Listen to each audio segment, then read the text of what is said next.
ಇದಲ್ವಾ ದೇವಿ ಮಹಾತ್ಮೆ ಅಲ್ವಾ? ಹೌದು. ಸರಿ.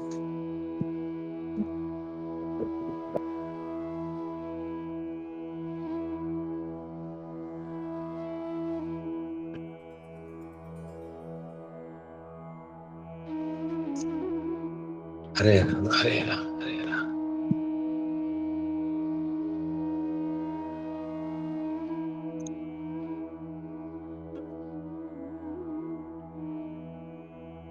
ಮಹಿಷಾಸುರನ ಸೇನೆಯ ಯುದ್ಧದ ಪ್ರಭಾವವನ್ನು ನಾವು ನೋಡ್ತಾ ಇದ್ವಿ, ಹೇಗೆ ಯುದ್ಧ ಮಾಡುತ್ತಿದ್ದ ಅಂತ. ಮಹಿಷಾಸುರ ಸೇನೆಯ ಅದರ ಅಧಿಪತಿ ಒಬ್ಬ ಚಿಕ್ಷು ಅಂತಿದ್ದ ಮಹಾರಾಕ್ಷಸ. ಚತುರಂಗ ಬಲದಿಂದ ಕಾಲಾಳು, ರಥ, ಕುದುರೆ, ಆನೆ ಇದರಿಂದ ತುಂಬಿದಂತಹ ಬಲಿಷ್ಠನಾದಂತಹ ರಾಜ ತನ್ನ ಕೈಲಾದಷ್ಟು ರೀತಿಯ ಅಸ್ತ್ರಗಳನ್ನೆಲ್ಲ ಆ ಆಯುಧಕ್ಕೆ ಯುದ್ಧಕ್ಕೆ ನಿಂತಿದ್ದಂತಹ ಶತ್ರುಗಳ ಮೇಲೆ ತನ್ನ ಪ್ರಭಾವವನ್ನು ಬೀರಿದ. ಅಲ್ಲಿ ಒಬ್ಳೆ ಅಷ್ಟೂ ಜನ ಸೇನೆಗೆ ಪ್ರತ್ಯುತ್ತರವನ್ನು ಕೊಡ್ತಾ ಇದ್ದವಳು. ಧನುಸನ್ನ ಸೆಳೆದಿದ್ದಾಳೆ, ಬಾಣವನ್ನ ಹೂಡಿದ್ದಾಳೆ, ಪ್ರಯೋಗ ಮಾಡಿ ಅವನಿಗೆ ಬಾಣದ ರುಚಿಯನ್ನ ತೋರಿದ್ದಾಳೆ. ಯುಧೇ ರಥಾನಾಂ ಅಯುತೈಹಿ, 16,000 ರಥಗಳಲ್ಲಿ ನಿಂತ ರಾಕ್ಷಸರ ಗುಂಪಿನಿಂದ ಆಕೆಯ ಮೇಲೆ ದಾಳಿ ನಡೆಯಿತು. 6,000 ದೊಡ್ಡ ರಥಗಳ ಗುಂಪು. ಉದಗ್ರಾಖ್ಯೋ ಮಹಾಸುರ, ಉದಗ್ರ ಅನ್ನುವಂತ ಒಬ್ಬ ರಾಕ್ಷಸ 60,000 ರಥಿಕರೊಡನೆ ಬಂದು ಯುದ್ಧ ಮಾಡಿದ್ದಾನೆ. ಇನ್ನೊಬ್ಬ ಮಹಾಹನು, ಅವನು ಅಯುತಾನಾಂ ಸಹಸ್ರೇಣ, ಅಯುತ ಸಹಸ್ರ ಅಂದ್ರೆ 10,000 ಇಂಟು 1,000 ಸುಮಾರು 1 ಕೋಟಿ. 1 ಕೋಟಿಯಷ್ಟು ದೊಡ್ಡ ಸಂಖ್ಯೆಯ ಸೈನ್ಯವನ್ನ, ರಥಿಕರನ್ನ ಕೂಡಿದ ಸೈನ್ಯ ಅಂದ್ರೆ ಕಾಲಾಳಗಲ್ಲ, ರಥಿಕರಷ್ಟು ಜನ, 1 ಕೋಟಿಯಷ್ಟು ದೊಡ್ಡ ಸೇನೆಯನ್ನ ಆಕೆಯ ಮೇಲೆ ಬಲ ಪ್ರಯೋಗ ಮಾಡೋದಕ್ಕೋಸ್ಕರ ಯುದ್ಧ ಹೇರಿ ಬಂದಿದ್ದಾನೆ. 50 ನಿಯುತೈಃ ಅಸಿಲೋಮಾ ಮಹಾಸುರ ಅಯುತಾನಾಂ ಶತೈ ಷಡ್ಭಿ ಬಾಷ್ಕಲೋ ಯುಯುಧೇ ರಣೇ. 50 ನಿಯುತೈಃ. ಮತ್ತೆ ಅಸಿಲೋಮ ಅನ್ನುವಂತಹ ಮಹಾಸುರ 5 ಕೋಟಿ ರಥಿಕರೊಂದಿಗೆ ಕೂಡಿಕೊಂಡು ಬಂದಿದ್ದಾನೆ. ಅಯುತಾನಾಂ ಶತೈ ಷಡ್ಭಿ ಭಾಷ್ಕಲೋ ಯುಯುಧೇ ರಣೇ. 7 ಕೋಟಿ ರಥಿಕರೊಡನೆ ಭಾಷ್ಕಲ ಯುದ್ಧಕ್ಕೆ ಬಂದ. ಗಜವಾಜ ಸಹಸ್ರೌಘೈಃ ಅನೇಕೈಃ ಉಗ್ರದರ್ಶನ ವೃತೋ ರಥಾನಾಂ ಕೋಟ್ಯಾಚ ಯುದ್ಧೇ ತಸ್ಮಿನ್ನ ಯುದ್ಧತೋ. ಗಜ, ವಾಜಿ, ಆನೆ ಮತ್ತು ಕುದುರೆ, ಇವುಗಳ ಸಹಸ್ರೌಘೈ, ಸಾವಿರಾರು ಸಂಖ್ಯೆಯ ಆನೆಗಳ ಗುಂಪು. ಅದು ಸಾವಿರಾರು ಅಂತ ನಮಗೆ ಬಿಡಿಸಿ ನೋಡಿದ್ರೆ ಗೊತ್ತಾಗುತ್ತೆ ಏನಂತ. ಅಯುತಾನ ರಥಾನಾಂ ಕೋಟ್ಯಾಚ ತಸ್ಮಿನ್ ಯುದ್ಧೇ ಅಯುಧ್ಯತ. ಹಲವಾರು ಸಂಖ್ಯೆಯ ಆನೆ ಕುದುರೆಗಳಾದ್ರೆ ರಥಗಳ ಸಂಖ್ಯೆ ಮತ್ತೆ ಕೋಟಿ. ಇನ್ನೊಬ್ಬ ರಾಕ್ಷಸ ಅವನು ಯುದ್ಧ ಮಾಡಿದ್ದಾನೆ. ಬಿಡಾಲಾಖ್ಯೋ ಮಹಾದೈತ್ಯ. ಬಿಡಾಲ ಅಂತ ಮತ್ತೊಬ್ಬ ರಾಕ್ಷಸ. ಬಿಡಲ್ಲ ಅಂತ ಬಹುಶಃ ಹಿಡ್ಕೊಂಡ್ಬಿಡ್ತಿದ್ದ ಅನ್ಸುತ್ತೆ ಎಲ್ರನ್ನು. ಅದೇ ಒಂದು ದೊಡ್ಡ ಹೆಸರಾಗೋಯ್ತು. ಪಂಚಾಶದ್ಭಿ ಅಥಾಯುಧೈ, ಪಂಚಾಶತ್ ರಥ ಅಯುತೈ, ಅಯುತ ಇಂಟು 50 ಅಂದ್ರೆ 50 ಲಕ್ಷ, 5 ಲಕ್ಷ, ಹೌದು 5 ಲಕ್ಷದಷ್ಟು ದೊಡ್ಡ ಸಂಖ್ಯೆಯ ಯುದ್ಧಕ್ಕೆ ಆಗಿ ಬೇಕಿದ್ದ ಬಲವನ್ನು ಹೊತ್ತುಕೊಂಡು ಬಂದ. ಯುಧೇ ಸಂಯುಗೆ ತತ್ರ ರಥಾನಾಂ ಪರಿವಾರಿತಃ ವೃತಃ ಕಾಲೋ ರಥಾನಾಂಚರಣೆ ಪಂಚಾಶತಾಯುತೈ. ಮತ್ತೆ 50 ಲಕ್ಷ ರಥಿಕರಿಂದ ಕೂಡಿಕೊಂಡು ಅಷ್ಟೇ ಸೈನ್ಯವನ್ನ ಮತ್ತೆ ಹೊತ್ತುಕೊಂಡು ಕಾಲ ಅನ್ನುವಂತಹ ಒಬ್ಬ ರಾಕ್ಷಸ ಯುದ್ಧಕ್ಕೆ ಬಂದಿದ್ದಾನೆ. ಎಲ್ರೂ ಈ ಸಂಖ್ಯೆಯನ್ನು ಕೇಳುವಾಗ್ಲೇ ನಮ್ಗೆ ವಿಚಿತ್ರ ಅನ್ಸುತ್ತೆ. ಏನಪ್ಪ ಇದು, ಯುದ್ಧಕ್ಕೆ ಈಗ ಬರ್ತಾರೆ ಯಾರಾದ್ರೂ, ಈ ತರ ಸಂಖ್ಯೆಯನ್ನ ಹೊತ್ಕೊಂಡು ಬರ್ತಾರ ಅಂತ. ಆದ್ರೆ ಆ ಯುದ್ಧ ಅಷ್ಟು ತೀವ್ರವಾಗಿತ್ತು. ಕೋಟಿ ಕೋಟಿ ಸಹಸ್ರೈಸ್ತು ರಥಾನಾಂ ದಂತಿನಾಂ ತಥಾ ಅನ್ಯೇ ತತ್ರ ಅಯುತಶಃ ರಥನಾಗ ಹಯೈಃ ವೃತಾ. ರಥ ನಾಗ, ನಾಗ ಅಂದ್ರೆ ಕುದುರೆ, ಆನೆ, ಹಯೈಹಿ ಕುದುರೆಗಳು, ಯುದ್ಧ ಮಾಡಿದ್ರು. ತತ್ರ ಮಹಾಸುರಾಹ, ಇನ್ನೂ ಅನೇಕ ಜನ ವೀರರು ಯುದ್ಧಕ್ಕಾಗಿ ಬಂದಿದ್ದಾರೆ. ಕೋಟಿ ಕೋಟಿ ಸಂಖ್ಯೆಯ ರಥಗಳು, ಕುದುರೆಗಳು, ಆನೆಗಳು ಸುತ್ತುವರಿಸಲ್ಪಟ್ಟಿದ್ದಾವೆ. ಯುದ್ಧೇ ತತ್ರ ಭೂತ್ ಮಹಿಷಾಸುರ. ಇಷ್ಟೆಲ್ಲರ ಪಟ್ಟಿ ಹೇಗೆ ಆ ಮಹಿಷಾಸುರನಿಗೋಸ್ಕರ ಅವರೆಲ್ಲ ಅವನ್ ಹೊರಟ ಅಂದ್ರೆ ತಮ್ಮ ಪಟ್ಟಾಲ್ಕೊಂಡು ಹೊರಟು ಬಿಡ್ತಿದ್ರು. ತೋಮರೈಹಿ ಭಿಂದಿಪಾಲೈಹಿ, ಚಿರಿ ಮಾಡುವಂತಹ ಆಯುಧ, ಶಕ್ತಿ ಅದೊಂಥರದ ಈಟಿ, ಮುಸಲೈಹಿ ಮುದ್ದೆ ಇರುತ್ತೆ ಅಂದ್ರೆ ತುದಿ ದಪ್ಪ ಇರುತ್ತೆ, ನಮ್ಮಲ್ಲಿ ಒನಕೆ ಅಂತಾರೆ. ನೆಲದಲ್ಲಿ ಅಥವಾ ಗುಂಡಿಯಲ್ಲಿ ಅಕ್ಕಿ ಅಥವಾ ಇನ್ನಿತರ ಪದಾರ್ಥಗಳನ್ನ ಕುಟ್ಟಿ ಕ್ಲೀನ್ ಮಾಡ್ಲಿಕ್ಕೋಸ್ಕರ ಇರುವಂತದ್ದು ಮುಸಲ. ಅದು ಬಲರಾಮನ ಕೈಯಲ್ಲಿ ಇದ್ದದ್ದು ನಮಗೆ ಉಲ್ಲೇಖ ಇದೆ, ಮುಸಲಧಾರಿ. ಇನ್ನು ತೋಮರೈಹಿ, ಆಮೇಲೆ ಖಡ್ಗವನ್ನ ಹಿಡ್ಕೊಂಡು ಅವಳು ಯುದ್ಧಕ್ಕೆ ಬಂದಿದ್ದಾಳೆ. ಅವಳು ಕೂಡ ಅವ್ರು ಏನ್ ಆಯ್ದು ಹಿಡ್ಕೊಂಡ್ರೆ ಸರಿಯಾಗಿ ಯುದ್ಧ ಸಂಯುಗೇ ದೇವಿಯ ಖಡ್ಗೈಹಿ ಪರಶು ಪಟ್ಟಿಶೈಹಿ. ಇವಳಿಗೆ ಒಂದೇ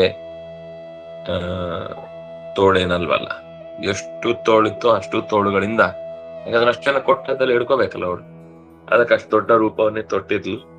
ರಾಕ್ಷಸರನ್ನೆಲ್ಲ ಸಂಹಾರ ಮಾಡಿದ್ಲು.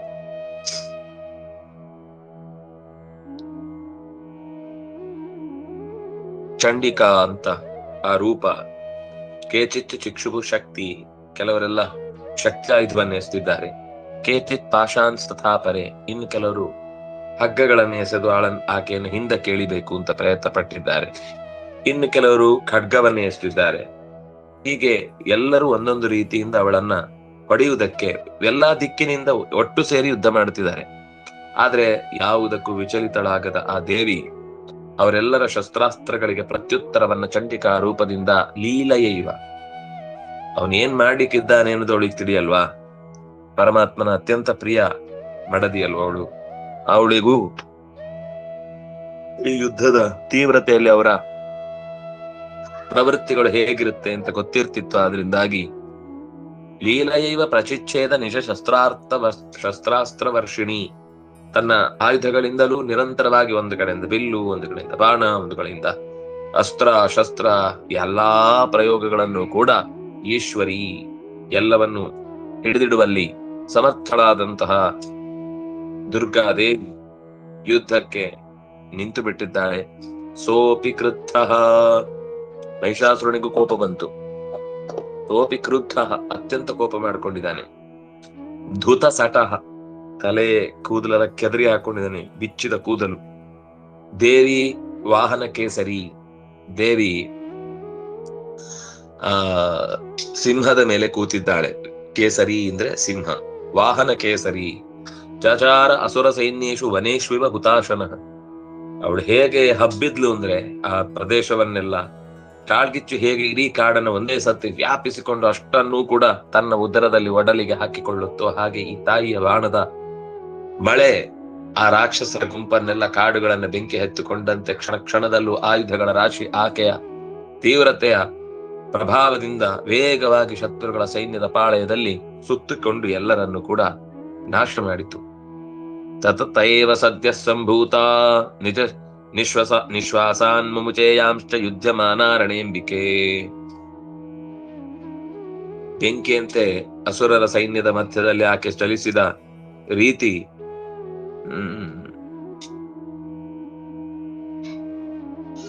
ನಮಗೆ ಅರ್ಥ ಮಾಡ್ಕೊಳ್ಳೋದು ಕಷ್ಟ ಆಯ್ತು. ಅವಳು ನಿಶ್ವಾಸಾತ್ ಯುದ್ಧದಲ್ಲಿ ಒಂದ್ ಸರ್ತಿ ಹೊಡೆದು ಮುಗಿಸಿದ ಅಂತ ಒಂದು ಆ ಯುದ್ಧದ ತೀವ್ರತೆಯ ಗಾಳಿಯ ಒತ್ತಡವನ್ನು ಹೊರಕ್ಕೆ ಹಾಕಿದಾಗ ಆ ಗಾಳಿಯ ಏಟಿಗೆನೆ ಸದ್ಯ ಆ ಕ್ಷಣದಲ್ಲೇ ನೂರಾರು ಜನ, ಸಾವಿರಾರು, ನೂರಾರು ಅಲ್ಲ, ಶತಸಹಸ್ರಶಃ ಸಂಭೂತ. ಅವಳು ಮೂಗಿನಿಂದ ಈ ಗಾಳಿ ಬಿಟ್ಟ ತಕ್ಷಣ ಅಷ್ಟೂ ಜನ ದುರ್ಗೆಯ ಶಕ್ತಿಯ ಪರಿವಾರ ಗಣಗಳು ಅಲ್ಲಿ ಸೃಷ್ಟಿಯಾಯಿತು. ಅವಳದ್ದೇ ಎಲ್ಲ ಪರಿವಾರ ಗಣ, ಎಲ್ಲ ಸ್ತ್ರೀ ರೂಪದ ಅನೇಕ ಗಣಗಳು ಅಲ್ಲಿ ಸೃಷ್ಟಿಯಾದವು. ಸೃಷ್ಟಿಯಾಗಿ ಯುಯುಧುಸ್ತೆ ಪರಶುಭಿ, ಇವರೆಲ್ಲ ಕೋಟಿ ಕೋಟಿ ಸಂಖ್ಯೆಯಲ್ಲಿ ಬಂದಾಗ ಹೇಗಪ್ಪ ಅಂತ ಯೋಚನೆ ಮಾಡಿದ್ರೆ ಅವಳ ಪರಿವಾರ ಬಂತು. ಅವಳು ಒಂದ್ಸತಿ ಉಸಿರು ಬಿಟ್ಲು, ಇಡೀ ಪರಿವಾರ ಅಲ್ಲಿ ತುಂಬಿಕೊಂಡು ಬಿಡ್ತು.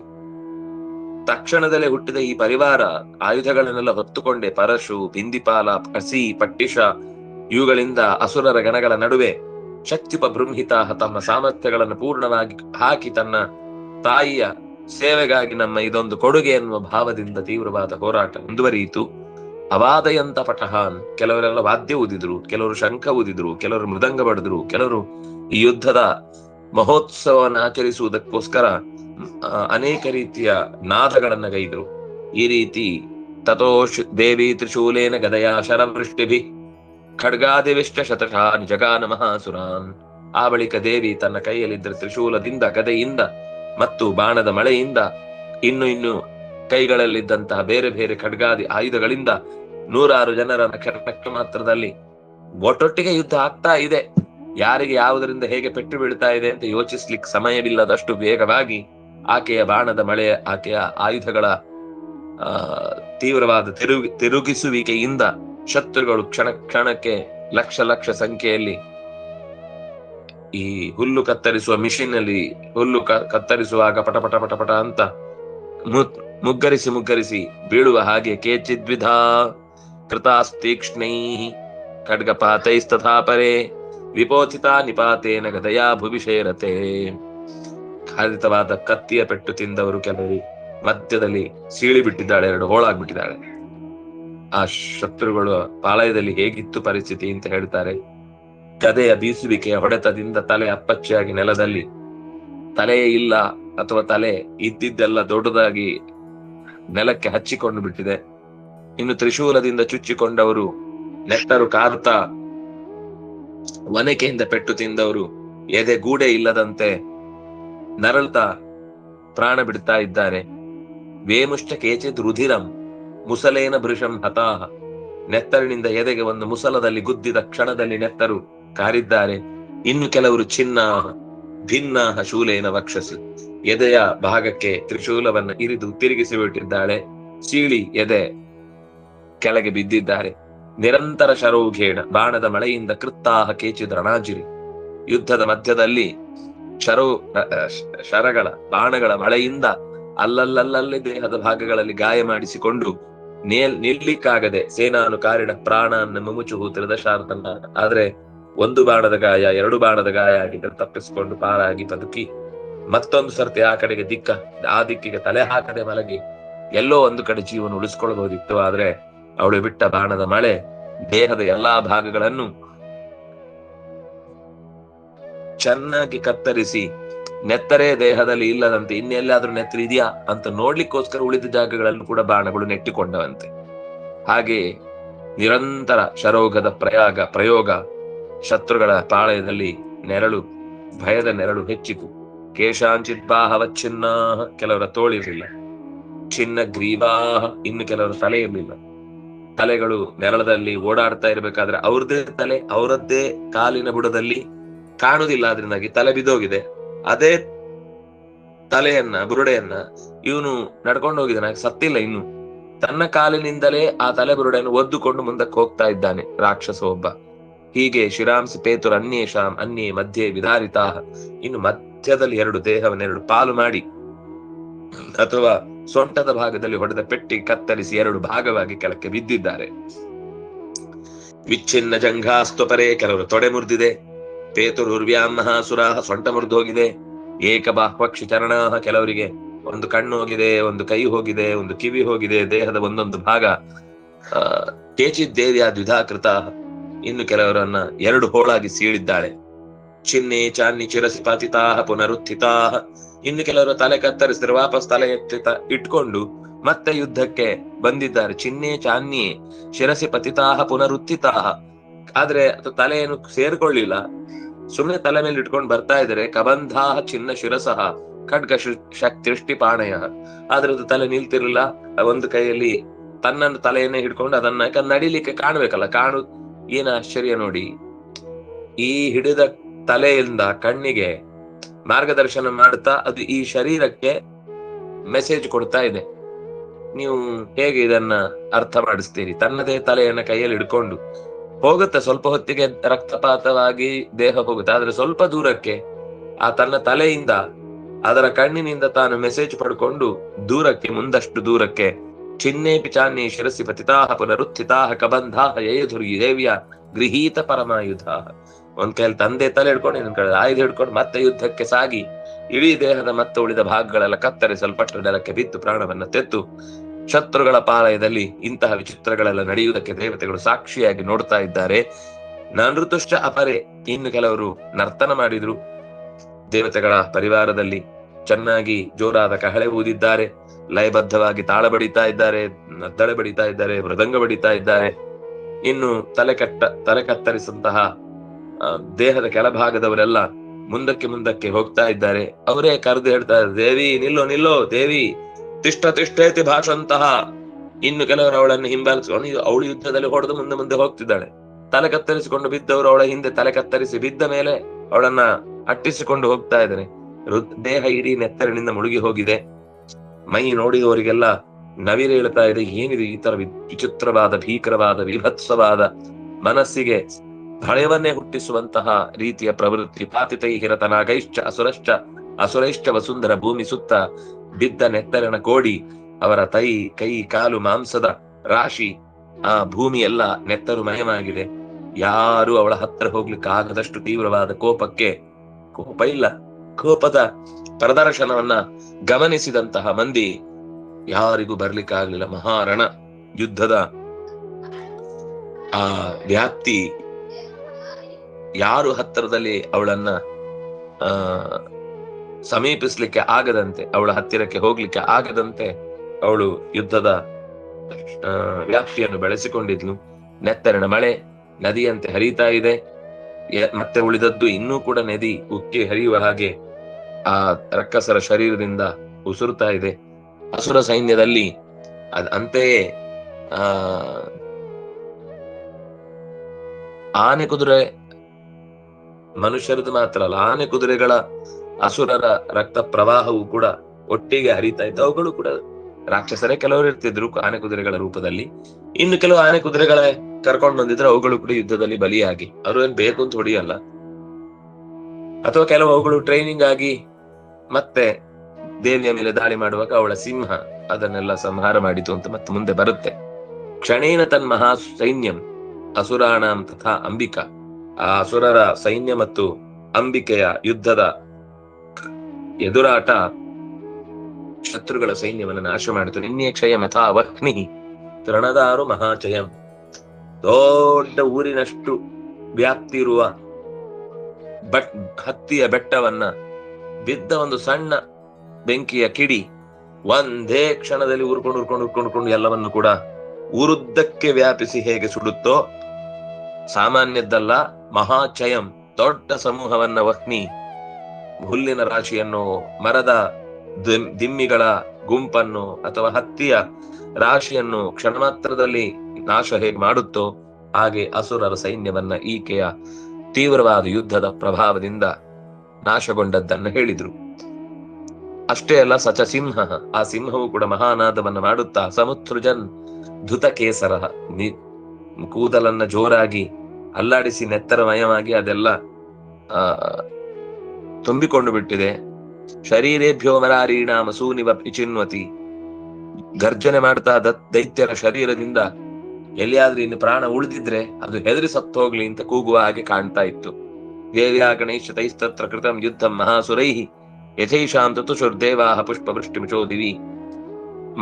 ಈ ದೇವಿಯ ಸ್ತ್ರೀ ದೇವತಾ ಗಣವು ಕೂಡ ಮಹಾಸುರರೊಡನೆ ತೀವ್ರವಾದ ಯುದ್ಧವನ್ನ ಮಾಡಿದ ಬಳಿಕ ಈ ಯುದ್ಧದಿಂದ ಸಂತುಷ್ಟರಾದಂತಹ ದೇವತೆಗಳ ಗುಂಪು ಅಷ್ಟೂ ಜನರನ್ನು ಕೂಡ ಗೌರವಪೂರ್ವಕವಾಗಿ ಅಭಿನಂದಿಸಿ ಹೂಮಳೆಯನ್ನ ಗರೆದು ತಮ್ಮ ಗೆಲುವನ್ನ ಸಂಭ್ರಮಿಸಿದ್ರು.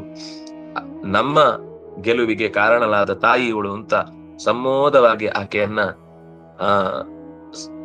ಹಾಡಿ ಹೊಗಳಿದ್ರು. ಅಷ್ಟರಲ್ಲಿ ಇನ್ನು ಈ ಮಹಿಷಾಸುರ ಸತ್ತಿಲ್ಲ. ಹೇಗೆ ಸತ್ತ, ಏನು ಮಾಡಿದ ಅನ್ನೋದನ್ನ ಮತ್ತೆ ನಾಳೆಯ ಚಿಂತನೆಯಲ್ಲಿ ನೋಡೋಣ. ಇವತ್ತು ಭಾಗವತ ಪಾಠ ಇರುವುದಿಲ್ಲ.